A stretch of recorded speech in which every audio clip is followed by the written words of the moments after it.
अबिता जी, इस साल की शुरुआत में आपने अपने चाहने वालों को एक सौगात दी है अपने नए गाने के रूप में। द गाना जी। है तू झूम, और इसी तो से शुरुआत हुई है सीजन 14 ऑफ कोक स्टूडियो की। जी हाँ। हालांकि ये गाना एक कोलैबोरेशन है आपके और एक अनदर सिंगर नसीबो जी हाँ, लाल के बीच में। लक्ष्मी लाल के प्लीज बीच में। बताइए हमें इस गाने के बारे में, और क्या पहले से ये डिसाइडेड था नए सीजन की शुरुआत कोक स्टूडियो के इसी गाने से होगी? बस ये जुल्फी साहब हैं जिन्होंने इसको कंडक्ट किया है। अच्छा, तो पूरा एक बनाया है माहौल।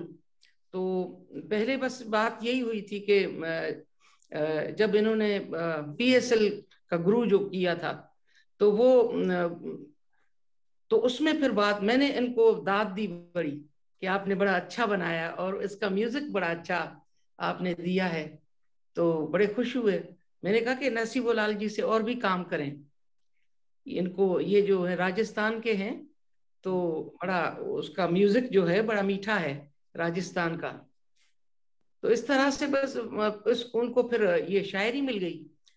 तो ये फिर इस्लामाबाद में हम रहते हैं, तो इस्लामाबाद आ गए थे जुल्फी साहब।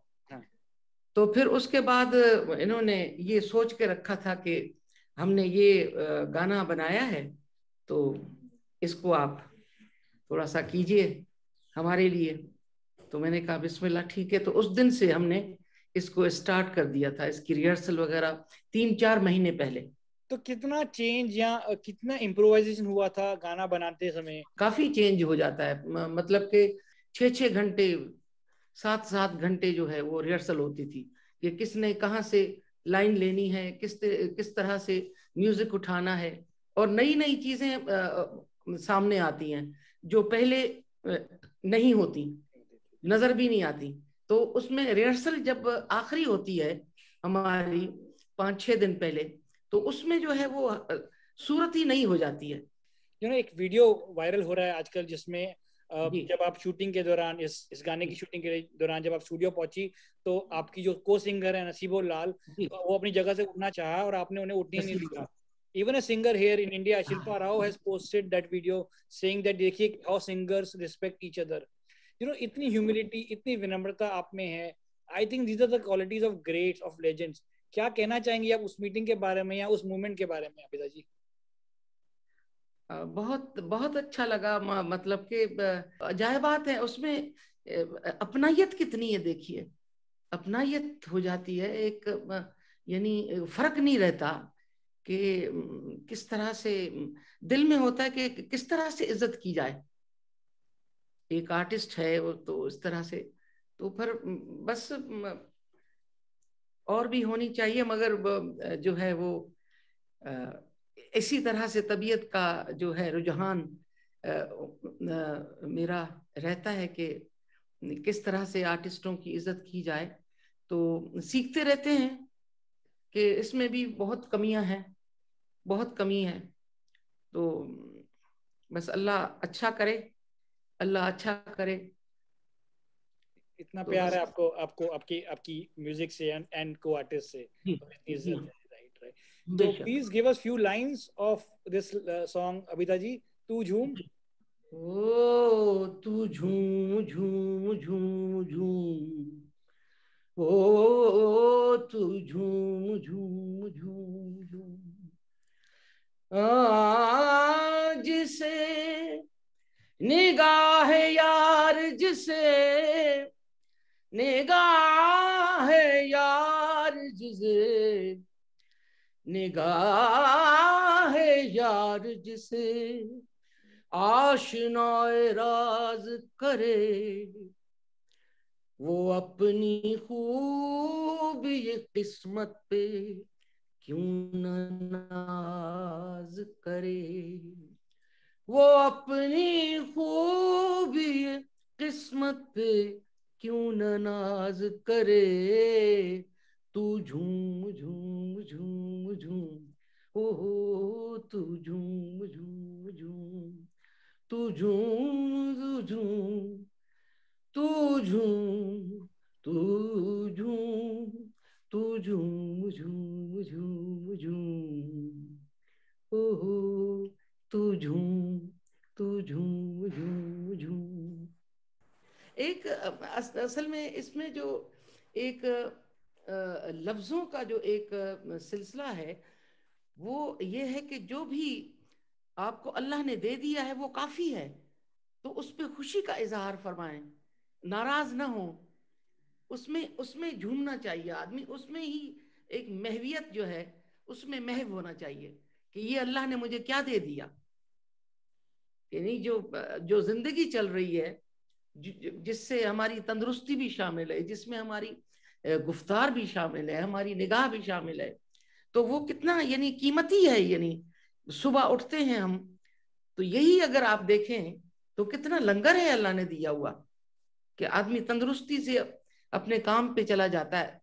तो ये सारी चीजें जो हैं, इनामात जो हैं, और भी सारे इनामात जो अल्लाह ने बख्शे हैं उस जात पाक ने, तो उसमें झूमना चाहिए और खुशी से यानी उसको कबूल करना चाहिए कि तू झूम तू झूम।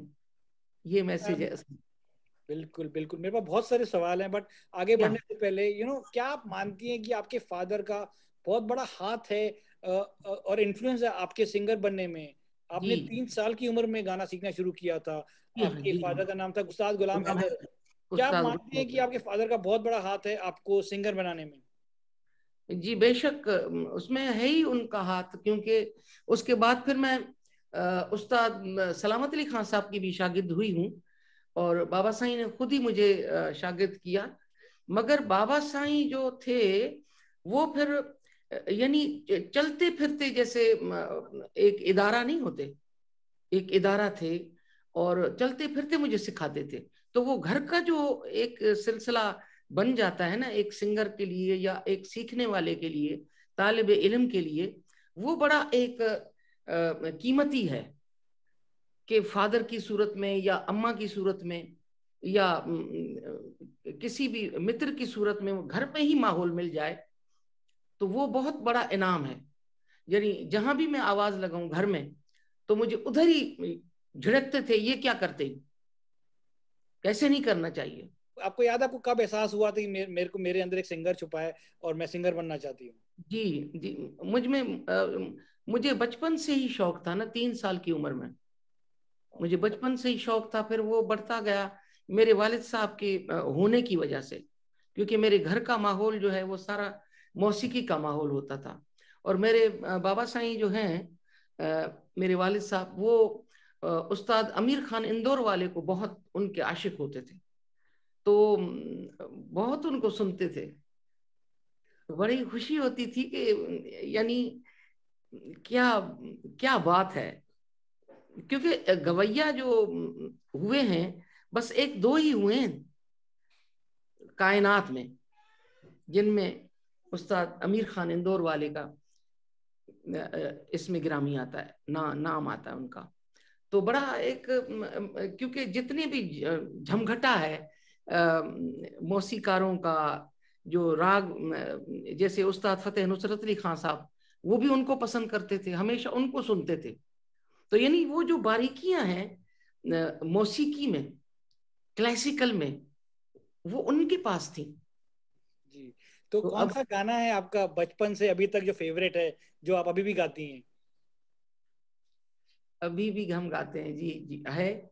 हजरत शाह अब्दुल लतीफ भिटाई रहमतुल्लाह अलैह सरकार का है, यार सजन जे फिराक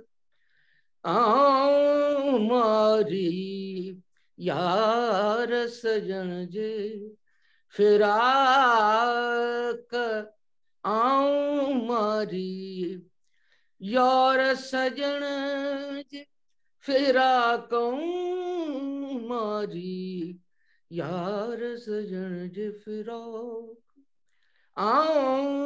मारी, यार सजन जे फिराक। नाइस। आबिदा जी, आप एक इंस्पिरेशन है दुनिया के लिए और बाकी फीमेल सूफी सिंगर्स के लिए। बिल्कुल आई एम श्योर आसान नहीं होगा, ज्यादातर सूफी सिंगर मेल सिंगर्स रहे हैं, चाहे वो नुसरत फतेह अली खान थे या या राहत फतेह अली खान, जो आपकी आपसे या काफी छोटे हैं। जी बट जी जी। कैसा रहा musical journey Abida ji? You are the highest paid Sufi singer in the world. Musical journey जो है वो कभी खत्म नहीं होती। सीखने का जो सीखने के जो प्रोसेस हैं वो बड़े आला हैं। बंदे को उठा के चलते हैं। बस ये एक बेचैनी होती है, जो इल्म हासिल करने की, सीखने की जो बेचैनी है, वही रास्ता दिखाती है, वही रब है। बस उसी से रास्ते खुलते हैं। जो मेहनत करे, मेहनत भी करे और ज़ौक भी हो, उसको ज़ौक भी हो, शौक भी हो, तो उससे जो है वो ये रोशनी मिलती है खुदा की तरफ से। फिर आपने जो बात ये फरमाई कि मर्दों का मुआशरा, असल में कुछ ऐसे रंग हैं मौला के जिसमें औरत और मर्द का कॉन्सेप्ट नहीं है जी। तो इसमें जो है वो एक तो मेहनत का जो सिलसिला वो बहुत ज्यादा है, और उसमें ये नहीं देखा जाता कि मैं औरत हूँ या मर्द हूँ। तो यानी जो सीखने के प्रोसेस हैं हमेशा एक ही जैसे हैं इस मौसीकी में। आप सूफी सिंगर हैं, आप कैसे बयां करेंगी कि सूफी म्यूजिक आपके लिए क्या है? अब सूफी म्यूजिक जो है वो एक दरगाही इनाम है, एक दरगाह का इनाम है। जैसे आपने जैसे हिंदुस्तान में देखिए हजरत अमीर खुसरो रहमतुल्लाह अलैह, ये हजरत निजामुद्दीन औलिया रहमतुल्लाह अलैह, तो उनके मुर्शिद थे हजरत अमीर खुसरो रहमतुल्लाह अलैह के। तो आपने देखा कि उन्होंने सितार भी ईजाद की और तबला ईजाद किया, और काफी मौसीकी की सिनफें जो हैं और तबले की सिनफें वो ईजाद किए हैं, जो अभी तक आज तक लोगों ने नहीं, वो तबला नहीं इस्तेमाल किया। वो गतें जो हैं उनकी गतें भी हैं, और जो उनका जैसे सूल फाख्ता, ये उन्हीं का ईजाद है। 7 मात्रे का जो एक ठेका है। तो इस तरह से वो रागों में पढ़ते थे, अपनी जो शायरी है वो रागों में इनायत करते थे, जिसमें बसंत बहार आ गई, ये सब। तो सिलसिला रूहानियत है ये असल में दरगाही, जो उनको नजर आता था कि अब बसंत बहार की मीनिंग क्या है रूहानियत में। तो यानी बसंत बहार तो वो है ना कि जैसे ही खुदा कल्ब में, दिल में आ जाए, तो वहां से बसंत बहार शुरू होती है। बहार की बसंत उधर से शुरू होती है।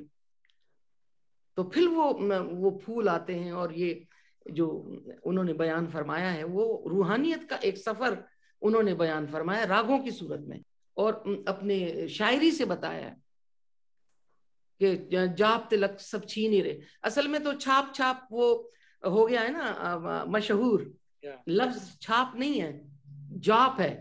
ओके, जपना, जपना, जैसे ना जपना और तिलक लगाते हैं ना, इबादत का ये एक सिलसिला है ना। तो कहते हैं कि जाप तिलक सब छीनी रहे, मुंह से नैना नैना मिलाई के।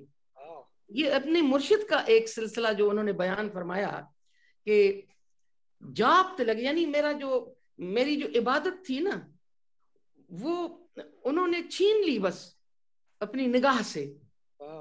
हाँ, वो अपनी जात में उन्होंने मुझे शामिल कर दिया, बस फिर कुछ भी नहीं रहा सवाए बेखुदी के।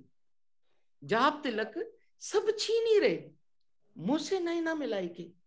यानी ऐसी निगाह मिल गई कि अब मैं शेर पढ़ूंगी कि आए हाय, तिंक कंकरी पड़त नैन में, तिंक कंकरी पड़त नैन में, नैन होत बेचैन। यानी एक जरा सी चीज अगर आंख में पड़ जाए तो दोनों आंखें बेचैन हो जाती हैं। तिंक कंकरी पड़त नैन में, नैन होत बेचैन, उन नैनन में चैन कहाँ, जिन नैनन में नैन। यानी मुर्शिद के नैन अगर नैनों में ऐसे चले आए तो फिर वहां तो बेखुदी ही बेखुदी है, वो जात ही जात है। फिर वो फिर जो कल्ब है वो तो उसमें तो वो रहता है, वो वहां पे फिर ये इबादत जो जाहिरी वो रहेगी कहाँ। हर वक्त कल्ब जो है वो इबादत में है, मुर्शिद के साथ जो है पहचप है, उसकी निस्बत है। तो यही बात फरमाई कि जाप तिलक सब छीनी रही, मुझसे नैना मिलाई के। तो 2 लाइनें सुनाइए इसी गाने की। जाप तिलक सब छीनी रे, मुझसे नैना मिलाई के जाप तिलक सब छीन रे मुझे नैना मिलाई के, नैना मिलाई के, नैना में आई के बात अघम कह दी रे मुझे नैना मिलाई के। अभिदा जी, आपकी आवाज हम दोनों देशों को सॉर्ट ऑफ यूनाइट करती है। जी जी जी यहाँ इंडिया में आपके लाखों करोड़ों चाहने वाले हैं, फैंस हैं, जी। क्या मिस करती हैं इंडिया आना और कॉन्सर्ट्स करना? आप आती थी पहले? बहुत मिस करते हैं, क्योंकि वैसे पब्लिकली तो बिल्कुल ही बात एक ही है, मोहब्बत की और जज्बे की, उसमें कोई फर्क नहीं है। जी। बाकी बस अल्लाह करेगा कि रास्ते निकलेंगे, इंशाल्लाह हम आए आपके पास और आके बुजुर्गान दीन का कलाम पेश करें और वहां से सीखें भी, क्योंकि हर मैदान सीखने का है। तो इस तरह से मैंने काफी टाइम्स ऑफ इंडिया से मैंने बहुत काम किया, इंडिया टुडे से मैंने बहुत काम किया है। जैसे रक्स बिस्मिल हमने वहां से की, तो वो पूरी दुनिया में मशहूर कैसेट जो है। पहले तो कैसेट होती थी, उसके बाद फिर सीडी निकली, तो अब ये इस पे भी आ गया है यूट्यूब पे। तो ये नहीं, बहुत बड़े बड़े काम जो हैं वो, क्योंकि असल में तो हमें यही करना है ना, जहां भी जाए तो दरगाह तो एक ही जगह है ना, जहां भी जाइए दरगाह वहां वहां मुकीम है, वहां है। अबिता जी, आपने अपने करियर में फिल्मी गाने ज्यादा नहीं गाए हैं। जी हालांकि हाँ। एक रिपोर्ट के according film maker Yash Chopra, Subhash Ghai, even A R Rahman ने आपको गाने ऑफर किए थे। बट क्या बहुत सिलेक्टिव हैं अपने म्यूजिक को लेकर? और जी क्या आपको फिल्मी संगीत या बॉलीवुड गाने ज्यादा पसंद नहीं है? नहीं नहीं, मुझे तो बहुत पसंद है, मगर असल में क्या है कि उसमें भी मैं डूब जाती हूँ, बिल्कुल जैसे लता जी के गाने हैं, अल्लाह अकबर। तो अभी भी हमारा सेक्शन एक हुआ था, उसमें लता जी के गाने हमने सुने, तो वो अजब यानी है। मगर बस बुजुर्गान दीन का काम इतना होता है कि आदमी फिर वो, क्योंकि वो भी तो बड़ा काम है ना, तो उसमें भी टाइम इतना ही देना पड़ता है। इसमें भी मैंने बताया कि ये कोक स्टूडियो वाला जो गाना है, उसमें कितना टाइम हमारा लगता है। तो जी। ये है कि बस दोनों तरफ से। लता जी की बात हो रही है, आपने मुंबई में बहुत गाने रिकॉर्ड किए हैं। जी और हाँ। आई थिंक किसी रिकॉर्डिंग के दौरान आपकी मुलाकात लता मंगेशकर जी से भी हुई थी। जी मेरी हुई, मुलाकात हुई थी। और फिर वो खाना भी इकट्ठे उन्होंने फिर दावत की थी हमारी। बस हम तो वहाँ गए थे, तो हमने ख्वाहिश जाहिर की कि हम आपका दीदार करना चाहते हैं। तो फिर उन्होंने हमें इज्जत बख्शी और अपना दीदार करने के लिए वो, बल्कि नीचे तक जो है वो इतला की कि अपने जो उनके गार्ड वगैरह, उनको कहा कि हमारे मेहमान आएंगे तो उनको रोकना नहीं, हमारे यहाँ घर पे पहुंचा देना। तो बहुत ही मोहब्बत से, बहुत ही यानी एक अजीब ये जो अल्लाह ने शख्सियत भेजी है, ये अवाम उन्नास के लिए कोई मजाक तो नहीं। ये तो बड़ी शुक्राने की बात है ना कि ये आवाज हमें अल्लाह ने सुनाई। कितनी बड़ी आवाज है, कितनी मासूमियत है कि आज तक भी वो मासूमियत की आवाज है। तो ये अल्लाह का मौजज़ा है, जी। क्या लता कहें। लता जी, लता दीदी की तबीयत अभी ठीक नहीं है, वो हॉस्पिटल में है। अल्लाह अल्लाह करे। मैंने फोन किया था उनको, जी। मैंने फोन किया था, फिर जो है उनके भतीजे भी हैं, तो उनसे भी मेरी बात हुई थी, और बेटी की भी बात हुई थी कि अब कैसी तबीयत है। तो फिर उन्होंने कहा कि अभी ठीक हो रही हैं, बिल्कुल ठीक हैं, ज्यादा नहीं है, बस अभी अभी सही हो रहे हैं, बस तबीयत बहुत सही है। बहुत।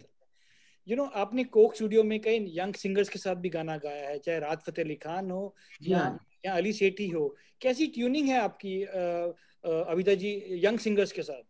जी।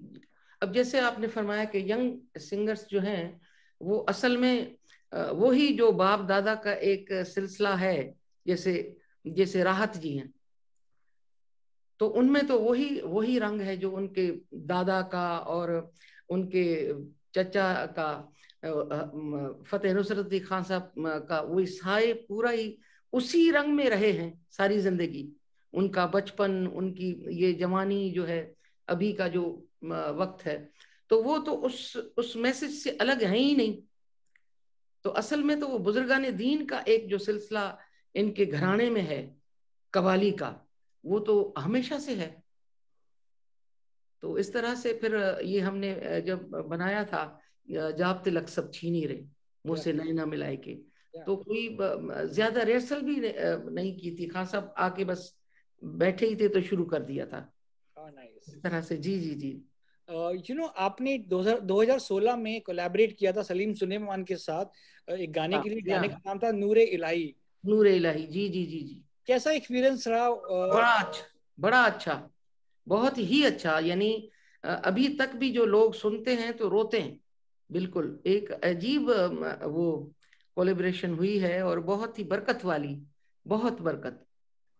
तो बहुत ही खुश हुए लोग जो यहाँ के पाकिस्तान के सुनते हैं तो वो भी यानी गुम हो जाते हैं कि ये कैसा कलाम हुआ है। तो बड़ी दिल से उन्होंने मुझे दावत दी थी कि हमारे साथ आप ये कलाम पढ़ें, तो हमने कर दिया था उनके साथ। पर जितनी भी कोशिश हो सके हम्बुली जो है। जी। फाइनली अगर मैं आपसे पूछूं कौन सा वो गाना है जो डिस्क्राइब करेगा अबिता परवीन को, कौन सा गाना आपको लगता है जो आपको बयां करता है कि अबिता परवीन कौन है? की जाना में कौन भुलिया, की जाना में कौन। वाकई असल में तो बंदा हर वक्त अपने को ही ढूंढता है ना, कि मैं किस तरह चीजों को ढूंढूं। और इसी तलाश और तजस्सुस में खो गया हूं मैं। जो मैं नहीं हूं तो क्यों हूं, जो हूं तो क्या हूं मैं। तो उसी को ही ढूंढते रहते हैं कि ये कलाम ढूंढा जाए या इसको बनाया जाए, इसमें ज्यादा जो है टाइम हमारा गुजरे, इसको किस तरह से हम करना चाहिए। तो यानी यही अपने आप को ढूंढना भी यही एक सिलसिला है कि बार बार अपने आप को ढूंढे, बार बार उसको ढूंढे। अबिता जी थैंक यू सो मच। और जाते जाते अगर मैं आपको रिक्वेस्ट करूं आपके फैंस के लिए, आप कुछ गाना चाहेंगी? हमारा एक आपका आप ही का फेमस गाना है दमादम मस्त कलंदर की। दमादम मस्त कलंदर अली दा पहला नंबर, अली रग रग दे अंदर, दमादम मस्त कलंदर, कलंदर पाक कलंदर, सेवाणी लाल कलंदर, अली दा पहला नंबर, दमादम मस्तो मस्त कलंदर लाल, मस्तो मस्त कलंदर लाल। झनन झनन तेरी नौबत बाजे, झनन झनन तेरी नौबत बाजे, नाल वजे घड़ियाल भला झूले लालन, नाल वजे घड़ियाल भला झूले लालन, सिंधड़ी दा हो सेवण दा सखी शहबाज कलंदर, दमादम मस्त कलंदर, अली दा पहला नंबर, अली रग रग दे अंदर, दमादम मस्त कलंदर, अली दा पहला नंबर, दमादम मस्तो मस्त कलंदर लाल, मस्तो मस्त कलंदर लाल, मस्त कलंदर मस्त कलंदर। Thank you so much and best of luck. Thank you, thank you.